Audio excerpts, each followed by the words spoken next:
Hello guys, welcome back to App Tutorial, and in this video I'm going to talk about how can you censor your messages into Discord. So without any further ado, let's dive right into this exciting video.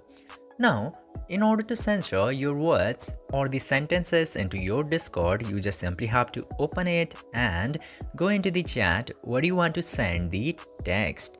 Now, in order to censor some certain words, you just simply have to write down these two icons before writing your message.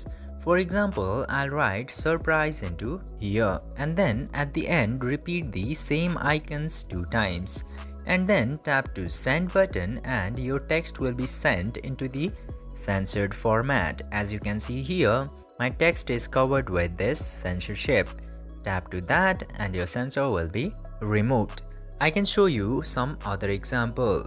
For example, I'm writing down throw and then repeating the same process, and as you can see here, it is censored again. This way you can very easily censor your words into Discord mobile. I hope this video was helpful for you.